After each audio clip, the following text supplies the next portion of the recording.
There is a particular kind of weariness that settles deep into the bone when you have spent the entire day holding your life perfectly together.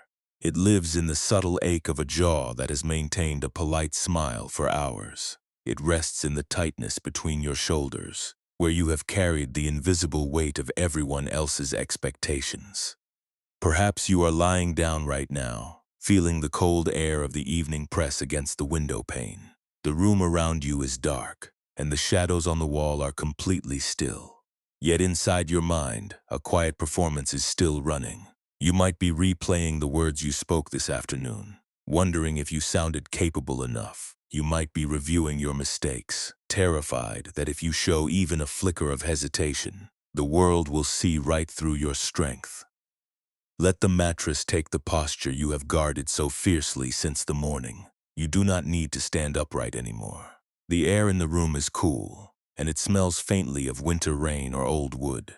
As your eyes adjust to the darkness, you can feel the heavy structure of your body beginning to settle. The world outside is closing its doors, and no one is watching you now. There is no audience to please in this room. There is no reputation to defend within these four walls. You are completely permitted to let your composure drop away like a heavy winter coat. We often believe that our peace depends on our ability to remain unassailable. We tell ourselves that if we can just fix every flaw, if we can present a seamless surface to the people we love and work with, we will finally be safe. But the great insight of the Buddha reminds us of a different truth. The heart does not find freedom by building a flawless fortress. The heart finds freedom when it realizes that a fortress is just a beautiful prison. Your exhaustion is not a sign that you are failing. Your exhaustion is simply the voice of your spirit, telling you that the shield you are carrying has become too heavy to bear. Think of the identity you present to the world as a highly polished, gilded lacquer box. For years, you have worked tirelessly to keep the outside of this box smooth and brilliant. You apply coat after coat of gold leaf, ensuring that the light reflects beautifully off its surface. When people look at you, they see the shine. They see the competence, the kindness, the unwavering resilience. But inside that box, in the deep dark where no one else can see, you have been hiding all the fragments you consider broken. You lock away your secret doubts, your moments of panic, your grief, and your ordinary human messy confusion. You believe that if anyone ever saw the chaotic contents inside, the gold on the outside would lose its worth. So you carry the box everywhere you go. You hold it tightly against your chest during meetings, during conversations, and even when you are trying to rest, the more fragments you hide inside, the heavier the lacquer box becomes. Your arms are aching from the grip. Your breath has become shallow, because you are constantly pressing your weight against the lid, terrified that a sudden movement might cause it to burst open. What you are feeling tonight is the simple physical reality of carrying an ornament that was never meant to be a home. Maybe you have felt this too, this strange loneliness that comes from being loved only for your strength. When people praise you for always having the answer, a small part of your heart shrinks back into the shadow. It wonders if they would still stay if they saw you when you are completely undone. The mind treats this fear as a matter of survival. It tells you to polish the gold harder, to work longer, and to never let your guard down. Tonight, we are not going to try and fix the box. We are not going to open it roughly and force you to look at everything you have hidden away instead. We are simply going to practice the quiet art of putting the box down on the floor. Imagine lowering it gently into the cool dust at the foot of your bed. You do not have to discard it, and you do not have to change its contents before the morning comes. For the next few hours, your only task is to let your hands go empty. Let the fingers uncurl. Let the palms turn toward the ceiling, open and completely relieved of their burden. Listen to the rhythmic sound of the night outside. The wind moves through the trees without any concern for how the leaves look as they fall. The rain strikes the earth without trying to find the perfect path down the slope. Nature does not curate itself. A mountain does not hide its jagged cliffs beneath a smooth cloth, and an old tree does not apologize for its hollow trunk. They simply exist in the open air, weathering the seasons by allowing themselves to be exactly what they are. You belong to this natural world far more than you belong to the performance you have created. The version of you that is tired. The version that does not know what to do next. The version that feels small in the dark is not an error to be corrected. That version is the very soil from which your true peace will grow. You do not have to solve the puzzle of your life before your eyes close tonight. The questions you are replaying can remain unanswered in the dark. As you breathe in, feel the cool air fill the center of your chest, creating a small clearing amidst the tightness. As you breathe out, let the air carry away the necessity of being perfect. You are safe enough to soften. You are safe enough to be unfinished. In a moment, we will journey to a quiet place where the rain falls on an ancient roof, and we will see how an old weaver learned to stop fighting the broken threads in her hands. Let your mind begin to drift toward the sound of that distant rain. As the weight of the day slowly dissolves into the dark, imagine traveling backward in time, leaving behind the modern landscape of glass and electricity. We cross an ocean of quiet centuries, arriving at a remote coastal monastery built on a sheer cliffside during the autumn monsoons. The air here smells intensely of wet earth, crushed cedar needles, and the pungent fragrance of raw indigo dye fermenting in large earthenware vats.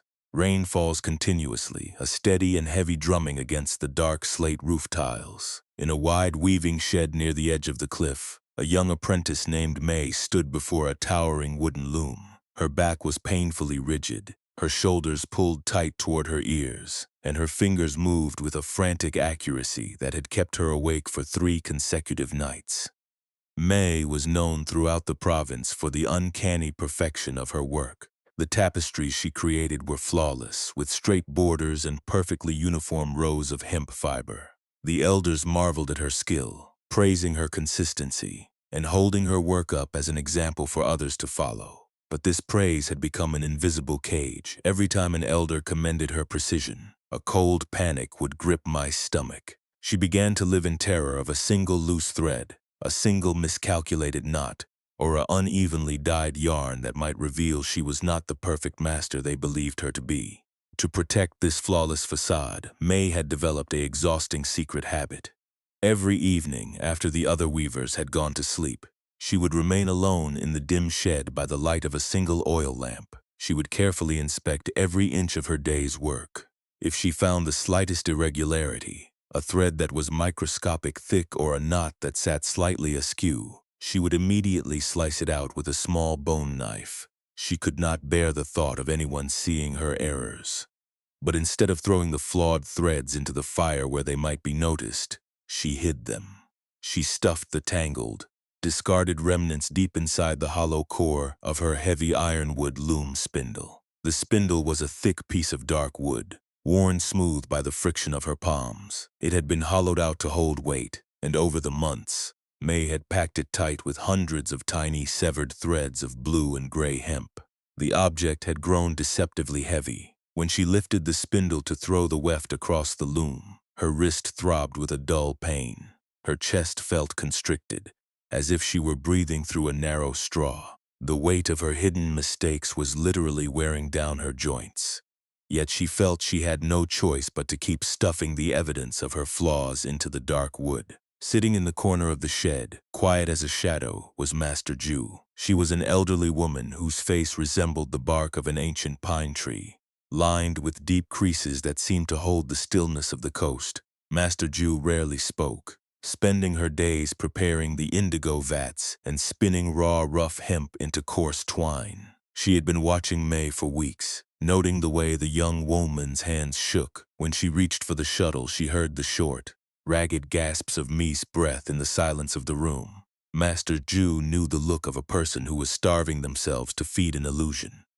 One rainy afternoon, as the wind rattled the heavy timber shutters of the shed, May reached for her ironwood spindle. Her hands were cold and stiff from exhaustion. As she swung her arm, the heavy overloaded spindle slipped from her numbed fingers. It did not shatter, but it landed on the stone floor with a loud, metallic thud that echoed off the high rafters. The wooden cap at the end popped loose. From the hollow core, a dense, tangled mass of dark blue and gray thread fragments burst out, spilling across the clean floor like a nesting of dead spiders. May froze, her breath caught in her throat. and a wave of intense heat rushed up her neck into her face. She felt completely exposed, stripped of her dignity in the middle of the afternoon. The secret proof of her incompetence was lying on the stones, visible to the one person whose judgment she feared most.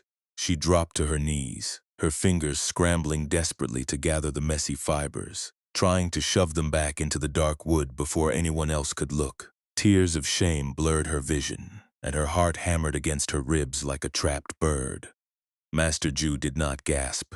She did not express disappointment or surprise. She simply stood up from her low stool, her old joints popping quietly in the damp air. She walked slowly over to the kneeling apprentice, her cloth shoes making no sound against the wet stone.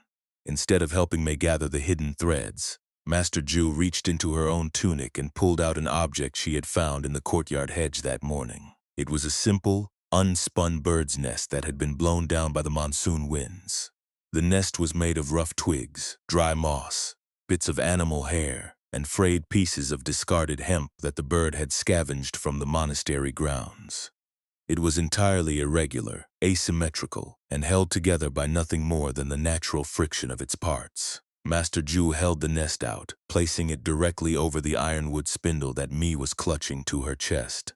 "Look at this," Master Jew said, her voice low and resonant, like the strike of a distant wooden bell. "The bird does not spin a straight line. It does not hide the rough moss or apologize for the mud that holds the twigs together. Yet the nest holds the egg. The nest withstands the rain. Tell me, child, why do you spend your life trying to weave a stone when the earth only asks you to be a nest?" May looked at the nest, and then down at the heavy spindle packed with hidden failures. Her hands stopped scrambling. The words pierced through the thick armor of her perfectionism, touching the raw, aching vulnerability she had guarded for so long. She realized that the old weaver was not looking at her with disgust, but with a profound, unblinking compassion that required no performance in return. But the deeper lesson had not yet revealed itself to the young apprentice. She stood there, her hands still trembling around the wood, wondering how she could possibly continue to weave if she allowed herself to be as messy as a handful of wild moss. The storm outside seemed to grow louder, the rain slashing against the window frames, as if waiting for her to find an answer that her mind could not yet see. The realization that shook me in that rainy shed is the same realization that might be knocking gently on the doors of your own awareness tonight. This old narrative is not asking you to become cold, unfeeling, or indifferent to your life. It is not suggesting that you should stop striving for excellence, or that you should look at your responsibilities with lazy disregard. The wisdom of the Buddha points towards something far quieter, a space of relief that exists beneath the exhausting labor of self-preservation. When we look at the heavy ironwood spindle packed tight with hidden blue and gray hemp, we are looking directly at the anatomy of our own internal exhaustion. We see that the core of our suffering does not come from the fact that our lives contain frayed threads. The deep suffering arises from the desperate, secret midnight labor of trying to hide those threads from the world. Think about the sheer amount of life force you have expended trying to keep your vulnerabilities invisible. When we experience an ordinary moment of human difficulty, when we feel afraid, insecure, or unable to meet a challenge, that is the first wound. It is the raw thread, the uneven texture of a real life. But the mind, in its terror of being rejected, immediately creates a second, far more painful wound. The mind decides that it is unacceptable to be seen in this state. It stands over the loom of your identity with a sharp bone knife, frantically cutting out the truth of what you are experiencing and stuffing it into the dark core of the self. We layer a dense blanket of shame over our natural tiredness, and then we wonder why we feel so heavily burdened as we lie down at night. Buddhist insight helps us translate these heavy habits into a modern emotional reality. What the ancient teachings call attachment is not a distant philosophical concept. In your everyday life, attachment is that tight physical constriction in the chest that insists your life must look seamless before you can allow yourself to rest. It is the stubborn belief that your value depends entirely on a flawless surface, forcing you to maintain a performance even when your spirit is completely spent.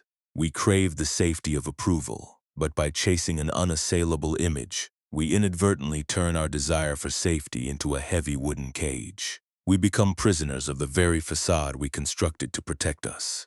When the old weaver pointed to the wild bird's nest, she was revealing the true meaning of mindfulness and compassion.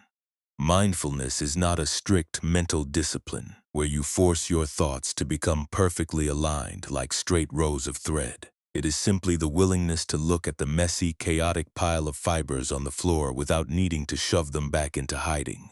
It is the capacity to say to yourself, "I am anxious right now," or "I am feeling incredibly small tonight," and to let that feeling sit in the open room without judging it as a failure. Compassion is the gentle realization that you do not need to weave a stone wall to survive the storm. You are allowed to be like that simple nest, an organic assembly of rough textures, open spaces, and unexpected contours, held together by the quiet grace of reality. Consider how much lighter your chest might feel if you stopped treating your natural limitations as crimes against your potential. The illusion of a permanent, perfectly curated self is the gold leaf that eventually cracks under the pressure of a changing world. Everything in nature changes, swells, decays, and rebuilds. The moon spends half its life shrinking into darkness, yet we never accuse it of failing its purpose. The trees in autumn drop their color, exposing their bare, twisted branches to the cold sky, fully trusting that the emptiness is a necessary part of the cycle. Yet, you expect yourself to remain in perpetual summer, showing only the fruit, never the fallen leaf, never the hollow trunk. The suffering you are carrying tonight has been multiplied by the judgment you have laid upon your own weariness. You are tired from the sheer vigilance of keeping the lid pressed down on your doubts. You are spent from the constant self-correction, the endless editing of your words, and the heavy fear that if you let your guard down, the people around you will discover you are still learning how to live. But the truth is, everyone is still learning how to live. The gold on the outside of the box is an illusion we all agree to maintain, while we secretly carry spindles heavy with our hidden human struggles. Tonight, the voice of wisdom is asking you to consider a radical alternative to your daily performance. What if the peace you have been searching for does not require you to fix a single broken thread? What if freedom begins the moment you allow the box to drop, letting the hidden pieces spill out onto the cool earth where they can finally breathe?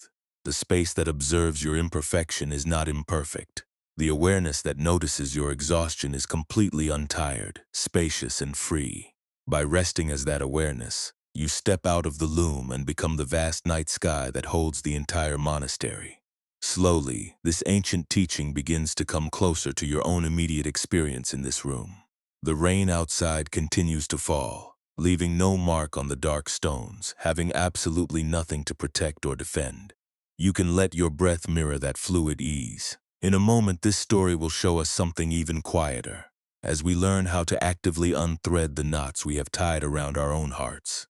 For now, simply allow yourself to feel the relief of being exposed to your own gentle attention, fully knowing that in this darkness, you are completely safe to be human.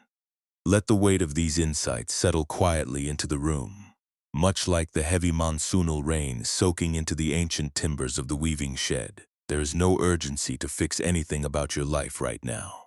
The night is vast, and the space around you requires absolutely no defense. If it feels right, allow your awareness to drop beneath the level of your thoughts, down into the physical landscape of your body as it rests. Notice where the back of your head meets the surface beneath you. Feel the steady support underneath your hips, and let your legs grow slightly heavier, recognizing that the earth is fully capable of holding your weight without any assistance from your muscles. Perhaps you can bring your attention to the simple movement of your breath, not by forcing a deep inhalation, but by simply observing the natural rise and fall of your chest. With each exhalation, you might invite your jaw to unlatch slightly, creating space between your teeth where tension often builds up during a long day of public composure. Let the small muscles around your eyes become smooth, letting go of the vigilant gaze you have aimed at the world since the morning. There is no need to achieve a state of perfect stillness. If your breath is shallow, let it be shallow. If your chest feels tight, simply notice that tightness with a quiet curiosity, rather than trying to push it away. As you lie here in the stillness, you might notice one specific thought or memory that has been demanding your energy tonight. It could be a conversation from earlier today where you felt exposed, or a future responsibility that makes you feel completely inadequate. Do not judge this thought. Do not try to analyze why it is here, and do not try to wipe your mind clean. Instead, try to name the emotional pattern underneath it. You might say to yourself, quietly, this is the pattern of trying to appear unassailable, or this is the old habit of hiding the frayed threads. Even noticing this pattern is enough. By naming it, you pull the heavy ironwood spindle out of the shadow and place it in the soft light of your own attention. Now, if it feels comfortable, invite an image into your mind. Imagine that heavy, highly polished gilded lacquer box we spoke of earlier, sitting right beside you on the floor. Look at the bright gold leaf on its exterior, gleaming in the dim light of your awareness. This is the container where you have locked away every perceived flaw, every mistake, and every moment of human confusion. Feel the physical exhaustion of having carried this container for so long, trying to keep the lid pressed down so that no one could see the messy fragments inside. You do not have to open the box completely tonight. You do not have to confront everything you have hidden. Instead, imagine yourself simply placing your hands flat against the outside of this box. Feel the cool texture of the lacquer against your palms. Breathe into this contact, and if it feels right, allow a single frayed thread, a single doubt or worry that is troubling you tonight, to be pulled gently out from the dark core of the box. Imagine holding this thread in your open hand. It is not an error. It is not a sign of failure. It is simply a fragment of your real, unedited human experience, just like a piece of moss or a rough twig used by a bird to build its home. Watch what happens in your body when you stop gripping this thread so tightly. Notice the subtle release in the center of your chest when you allow the fragment to just exist in the open air of your room. You might find that the worry looks much smaller when it is no longer hidden in the dark. It does not demand obedience, and it does not destroy your worth. It is just a passing wave of energy, a temporary texture in the vast field of your awareness. There is no pressure to heal this pattern immediately. Spiritual transformation does not happen by breaking yourself open with force, but by allowing your defenses to soften in their own time. If your mind begins to wander, or if you feel a sudden surge of anxiety about letting go of your shield, you can return to the physical sensation of your breath whenever you are ready. The breath is always here, moving through the body without any concern for perfection. It fills you, it leaves you, and it requires no performance to sustain your life. Let yourself rest in this immediate moment, where the future has not yet arrived and the past has already dissolved into the dark. You are safe enough to be exactly as you are, unfinished, tired, and deeply human. In a moment, this story will show us something even quieter. We will return to the coastal monastery, where the monsoon rains are turning the courtyards into pools of dark water. We will see what happens to May when the external world forces her to face the very ruin she has spent her entire youth trying to prevent. But for now, let the image of the loom and the spindle fade into the background. Let the darkness of your room become a gentle canopy, offering you absolute shelter from the need to be strong. You have nothing to prove to the darkness, and the night asks for nothing but your willingness to rest. The autumn monsoons intensified as the weeks passed, turning the stone paths of the cliffside monastery into slick dark mirrors reflecting a heavy sky. The air in the weaving shed grew colder, carrying the sharp, iron scent of frost mixed with the familiar depth of the fermenting indigo. May had not hidden any more threads inside her ironwood spindle, yet the inner habit of vigilance was not easily dismantled. A new, much larger challenge was approaching. The monastery was preparing for the great winter solstice ceremony, a sacred gathering where the regional elders would inspect the work of the weavers. Master Ju assigned me the most prestigious task of all, creating the central altar shroud, a large hanging cloth that would serve as the spiritual heart of the main hall. May threw herself into the work with a quiet, desperate intensity. She chose the finest hemp fibers, spinning them into threads so smooth they felt like raw silk. She spent days calculating the tension of the loom warp, determined that this piece would be completely unassailable. No loose threads, no uneven dyes, no shadows. She worked through the freezing dawn, her fingers blue from the cold, her eyes burning from the dim oil lamp. She was no longer hiding her errors in the spindle, but she was forcing her body to act as a machine that could not make errors in the first place. The facade had simply shifted from a secret box to an overt obsession with absolute control. 2 nights before the ceremony, the shroud was nearly finished. It was a masterpiece of deep indigo and pale ivory thread, a perfect expanse of geometric order that seemed to defy the wild, stormy nature of the coastal cliff outside.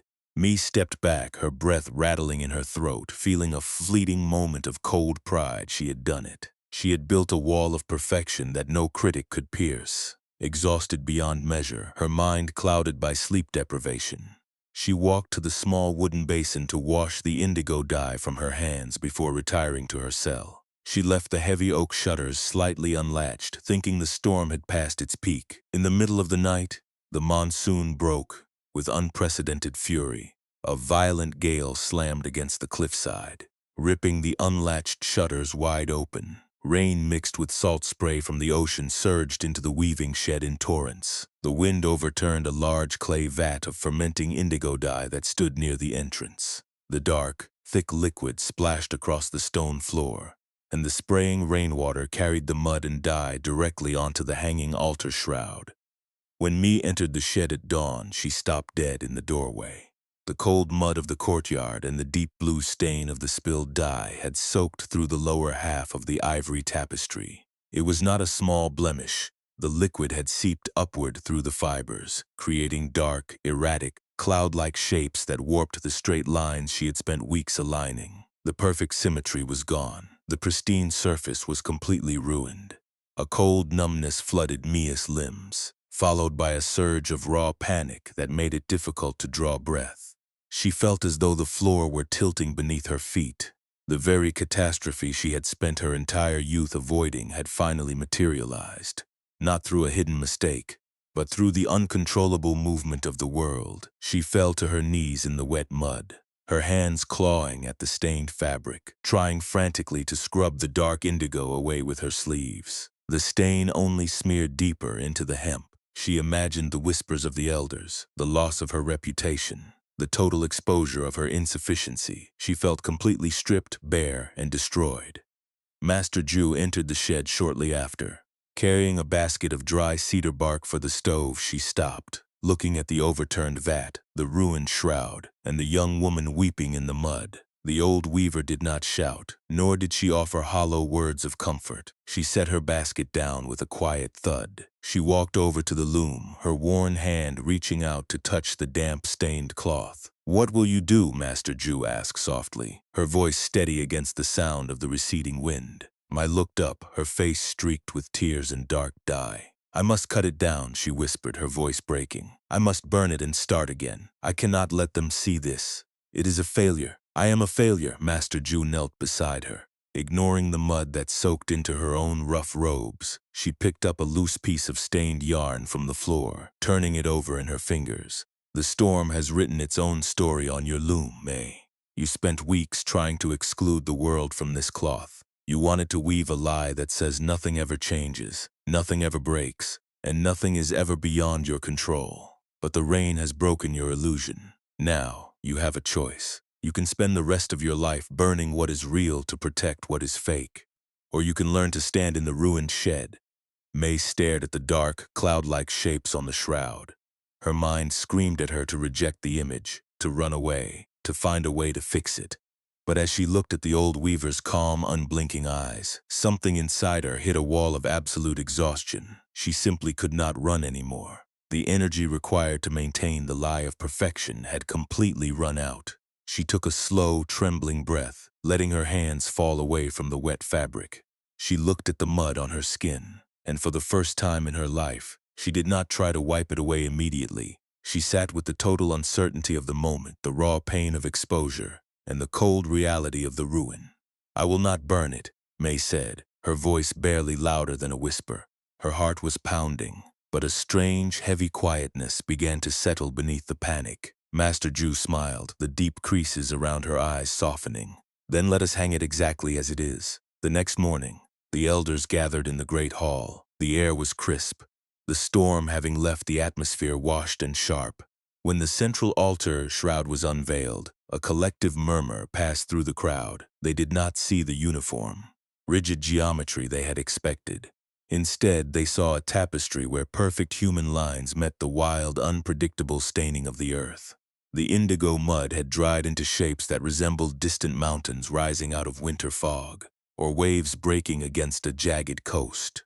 It was breathtakingly beautiful, not because it was flawless, but because it contained the authentic collision of human effort and natural reality. May stood in the back of the hall, her hands loosely clasped in front of her. Her posture was no longer rigid, her shoulders had dropped, and her breath moved deeply and evenly through her chest. She watched the elders praise the work, but this time, the praise did not trigger the old panic. She did not feel the need to lean against the lid of her box. She knew the shroud was stained. She knew she was stained. The transformation was not magical. She still felt a twinge of vulnerability, a slight hesitation as people looked at the cloth. But she did not run from it. She stood in the open air of her own reality, recognizing that the storm had not destroyed her worth. It had simply invited her to stop pretending she was made of stone. Slowly, this second story begins to illuminate the deeper landscape of your own mind tonight. The transition from Maya's panic to her quiet stance in the great hall is the very path your own heart is invited to walk.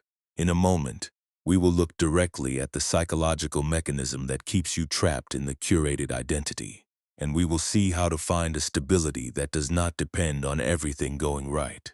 Allow yourself to breathe with the image of that stained, beautiful shroud, letting the need for absolute control dissolve into the cool, dark space of the night. The stillness that settled over the great hall as the elders gazed at Mice's stained shroud is a stillness that is available to your own tired heart right now. When we look beneath the surface of our daily anxieties, we begin to see the intricate, hidden architecture of our own suffering. The mind possesses a deep, ancient habit of confusing control with safety. We believe that if we can anticipate every criticism, if we can rehearse our conversations ahead of time, and if we can maintain a completely unassailable exterior, we will finally be immune to the pain of rejection. We become hyper-vigilant gatekeepers, constantly patrolling the borders of our behavior, checking the lock on our internal boxes, and trying to fix our perceived flaws through a quiet, devastating process of self-judgment. Think about the sheer amount of psychological energy it takes to maintain this daily performance. When you experience a moment of ordinary human difficulty, a sudden wave of fear, a mistake at work, or a feeling of absolute inadequacy in your relationships, your mind treats this occurrence as a catastrophic failure. Instead of allowing the feeling to simply rise and pass like a cold wind through an open window, you immediately try to fix yourself through shame. You tell yourself that you should be stronger, more organized, and completely collected. You use self-criticism as a tool to polish the fading gold on your facade, believing that if you are harsh enough with your own spirit, you can force yourself into a shape that the world will love unconditionally. But this habit carries a profound, hidden cost. By constantly slicing away the messy, unpredictable parts of your experience, you turn your own inner world into a battlefield. You begin to treat your thoughts and feelings not as temporary visitors, but as dangerous evidence that you are fundamentally broken. The great insights of the Buddha offer us a completely different understanding of this internal struggle. Wisdom teaches us that there are two distinct types of difficulty we meet in this life. The first type is the natural friction of living in a changing world. It is the sudden storm that blows the shutters open. It is the unexpected mud that stains the cloth. It is the physical reality of illness, loss, aging, and the simple truth that we cannot control the weather or the minds of the people around us. This first kind of difficulty is like the rain striking the slate roof tiles of the coastal monastery. It is cold, it is unbidden, and it is entirely unavoidable. But the mind, in its resistance, creates a second, far heavier kind of difficulty. This second difficulty is the extra suffering we actively build on top of the original event. It is the desperate attempt to catch the rain in our bare hands before it touches the ground. It is the frantic internal debate that demands to know why the storm happened to us, how we could have prevented it, and what our stained cloth says about our worth as a person. The first difficulty is a natural occurrence, but the second difficulty is an exhausting manufacturing process that we run within our own chests. Consider a new image to help your awareness hold this truth tonight. Imagine an old stone basin sitting in an abandoned courtyard, open to the wide sky. When the monsoon rain falls, the water fills the basin. The water may be muddy, it may be cold, and it may overflow the edges, but the stone basin does not fight the water. It does not try to filter the mud in a panic, and it does not feel ashamed that it cannot keep itself perfectly dry. The basin simply offers an absolute, unblinking space for the water to arrive, sit, and eventually evaporate in the morning sun. The basin remains completely steady, not because it prevents the rain from touching it, but because it has entirely given up its resistance to the weather. Your true peace does not depend on your ability to stop the rain of life from falling. It does not require you to keep your hemp threads perfectly white and uniform throughout your entire journey. True freedom begins the moment you stop turning the rain into a personal failure. When a mistake happens, or when a heavy wave of anxiety settles into your chest, you can learn to step back from the loom of your identity. You can look at the dark indigo stain on your day without immediately reaching for the bone knife to cut it out. You can say to yourself with immense gentleness, "This is simply the water entering the stone basin right now." When we practice this soft allowing, the emotional mechanism of self-judgment begins to lose its grip. You realize that you have spent your life trying to weave a solid stone wall out of soft, organic threads. You have treated your doubts as crimes, turning your natural sensitivity into an identity of shame. But a shadow is not a solid object. A thought of insufficiency is not a command, and it is certainly not the truth of who you are. It is just a temporary knot in the yarn, a brief tightening that will naturally loosen the moment you stop pulling on both ends with your worry. Now, let this understanding bring a deep physical sense of reassurance into your room tonight. You do not need to fix the contents of your gilded box before your eyes close. You do not have to achieve a state of flawless emotional clarity to be worthy of your own forgiveness. The version of you that is lying down right now, feeling the heavy fatigue in the limbs and the quiet sigh in the lungs, is already completely whole. You are the space that holds the performance, not the actor who is too tired to speak the lines. Slowly, this profound integration begins to move toward the practical realities of your everyday existence. The story of May and the rain-stained tapestry is not a distant legend. It is the blueprint for how you might walk through the world tomorrow morning. In a moment, we will see exactly how to bring this gentle, undefended presence into the small, complicated moments of your modern life, showing you how to rest even when the world demands your strength. Let your mind continue to rest in the spacious quiet of the basin, as the necessity of perfection slowly dissolves into the vast, dark night. Now let this ancient weaver's insight travel across the centuries, leaving the coastal storm behind and arriving directly in the room where you are lying tonight. The heavy timber loom of the monastery may seem distant, but the habit of weaving a flawless facade is something you practice every single day in the modern landscape. Think of how this exhaustion manifests in the small, ordinary moments of your week. It is the sudden tightening in your stomach when you look down at your phone, waiting for a text message that has not arrived, wondering if you said something slightly wrong. It is the hesitation before you type a simple email at work, spending 20 minutes refining every sentence, trying to ensure that your tone is completely unassailable. We live in a world that constantly asks us to curate the surface. We are encouraged to present our lives as a series of unbroken, brilliant designs showing only our achievements, our productivity, and our moments of calm competence. You smile for a colleague while a heavy, unspoken sorrow is pressing against the inside of your chest. You tell a friend that you are doing completely fine, because the alternative, letting them see the chaotic pile of frayed threads inside your mind, feels far too dangerous. Even when your body is completely spent and you finally crawl into bed, the performance does not stop. You lie awake replaying a minor mistake you made 3 years ago, using your own thoughts to punish your spirit for not being perfectly wise. You might look at the people around you and feel a quiet, isolating sense of insufficiency.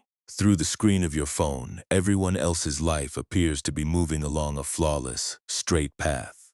You compare your inner doubts with their outer gold leaf, and you draw the painful conclusion that you are falling terribly behind. This constant comparison turns the simple act of resting into a source of immense guilt. You tell yourself that you have not earned the right to be still, because your life is still untidy, your problems are not completely solved, and your identity is still unfinished. You treat rest as a reward for perfection, rather than a natural law of survival. But the lesson of the stained altar shroud offers a completely different way to walk through your tomorrow. Peace is not something you achieve by finally fixing every irregular thread in your personality. Peace is a practice that begins in the very middle of your messy, unpredictable day. It is the willingness to choose a brief pause before you react to your own anxiety. When that familiar wave of panic tells you that you are not enough, you can learn to breathe into the tightness of your jaw. You can observe the thought of insufficiency without immediately obeying its command. A thought is just a passing cloud in the sky of your mind, and it does not possess the authority to define your worth. Tomorrow, when you feel the pressure to look completely put together, you might try a small act of radical honesty with yourself. You can care deeply about your work and the people in your life without gripping the outcome so tightly that it breaks your fingers. You can allow yourself to speak an imperfect sentence in a meeting without replaying it for the rest of the afternoon. When someone asks how you are doing, you might permit yourself to say that you are tired, letting the raw texture of your reality exist in the open air without apologizing for its shape. By letting the facade crack just a little bit, you allow the light of genuine connection to enter the room. This is how we dismantle the heavy lacquer box in modern life. We do not do it by shattering our identity with a sudden explosion of drama. We do not do it by forcing ourselves to become entirely reckless. We do it by introducing small, gentle spaces of allowance into our daily routine. We recognize that the ground holds us when we are failing, just as firmly as it holds us when we are succeeding. You do not need to earn the air that fills your lungs, and you certainly do not need to justify your existence to the night by proving you have been productive. Rest is your natural inheritance as a living being, as unconditional as the rain that falls into the courtyard basin. Think of how much lighter your morning could be if you stopped treating your ordinary sensitivity as an error. If your heart is carrying grief, let it be a stained, honest cloth rather than a clean, artificial shield. If you do not know the answer to a problem, let the uncertainty sit in your palm like a rough stone, rather than pretending you have built a fortress of knowledge. The people who truly love you are not drawn to the unblemished gold on the outside of your container. They are drawn to the warmth that breathes through the cracks, the shared human vulnerability that allows two distinct spirits to meet without defense. As you listen to these words, let the modern world with all its demands begin to recede into the background. The phone can remain dark, the unresolved projects can wait on the desk, and the expectations of society can be left outside the door. You have spent enough energy today keeping the lid pressed down on your heart. Tonight, there is no performance required, and there is no audience waiting for you to finish the design. In a moment, the pacing of this journey will slow down entirely. We will return one final time to the quiet coast, where the lamps are being extinguished in the monastery hall, and we will see how the entire teaching dissolves into the deep, healing space of absolute rest. Let your breath become long, soft, and completely unhurried, as the necessity of maintaining your strength slowly fades into the dark. Welcoming night. The room has grown completely still now, wrapped in the cool embrace of the deepening evening. The modern world, with its urgent demands, its constant evaluations, and its endless pressure to perform, has completely withdrawn. Outside your window, the day has fully dissolved into the dark, leaving only the soft sound of the night air resting against the walls. Inside this quiet sanctuary, the heavy wooden loom of your daily life has stopped moving.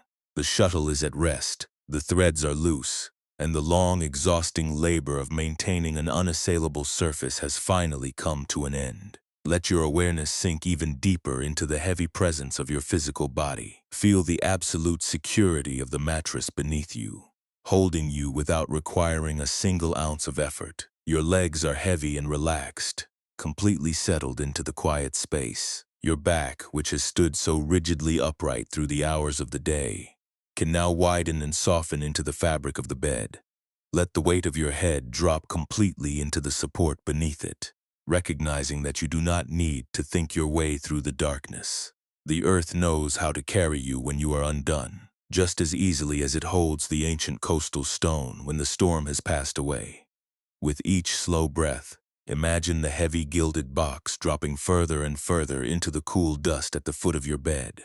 The tight gold leaf, the heavy ironwood casing, and the secret dark compartments are all resting on the floor. You do not need to look inside the box tonight, and you do not need to organize its scattered contents before your eyes close. The raw, messy, unfinished pieces of your human experience are completely safe exactly where they are. In this vast darkness, the fragments do not threaten your dignity, and the loose threads do not lessen your true value. They are simply part of the rich, unedited soil from which your inner quietness grows. Let the air enter your lungs with a slow, effortless rhythm, like the gentle movement of water rising in an old courtyard. As you exhale, let the jaw soften completely, letting go of the invisible shield you have held since the morning. The small lines around your forehead are smoothing out, dissolving into the darkness of the room. You are completely transparent now. You have no reputation to defend within these walls, no expectations to fulfill, and no flawless design to complete for the world outside. You are permitted to be completely, beautifully unfinished in the dark. Imagine the absolute stillness of that open stone basin we spoke of earlier, sitting quietly under the wide sky of the monastery courtyard. The monsoon rains have stopped falling, and the surface of the water has become perfectly calm, cool, and clear. The basin does not try to change the sky above it, and it does not try to erase the dark indigo mud that has settled quietly at its very bottom. The water simply rests in the stone, holding the shadows and the light with an ancient, unblinking presence. The basin is completely at peace, not because the weather was perfect, but because it has entirely given up the necessity of fighting the rain. Let your own heart become like that open stone basin tonight. Allow the memories of your mistakes, the worries about your future, and the heavy fatigue in your chest to just settle down into the deep, dark bottom of your awareness. You do not need to fix a single problem before you fall asleep. The unresolved questions can remain unanswered in the dark, floating quietly like mist over a coastal forest. The world will continue to spin without your constant supervision, and the morning will arrive in its own organic time, without you needing to force its approach. Feel the deep, soothing comfort of returning home to your own authentic nature. You are not the rigid, artificial gold leaf that cracks under the pressure of a changing world. You are the vast, spacious awareness that holds the entire room, sky, the rain, and the quiet movement of your own breath. This space inside you has never been broken by a mistake, and it has never been diminished by a loose thread. It is completely whole, untired, and free, resting silently beneath the heavy performance you have finally laid down. The night is inviting you to step completely out of the loom of your identity. Let the fingers uncurl entirely, the palms remaining open to the cool air, completely relieved of their ancient burden. The texture of your life is exactly what it needs to be tonight. A true and honest tapestry where the human effort meets the wild, unpredictable grace of reality. You have carried the weight of the gold long enough, and now the darkness is offering you absolute shelter from the need to be strong. Listen to the absolute silence that lives between the rise and fall of your chest. The breath is becoming smaller, quieter, a soft wave that barely moves the surface of the deep water. There is nothing left to achieve, nothing left to defend, and nothing left to prove to the darkness. You are safe enough to let go of the control, safe enough to drop the shield, and safe enough to fall into the deep, restorative dark. And if the unassailable fortress you spent your whole youth trying to build was actually the only thing keeping you from the spacious home that has been waiting for you all along,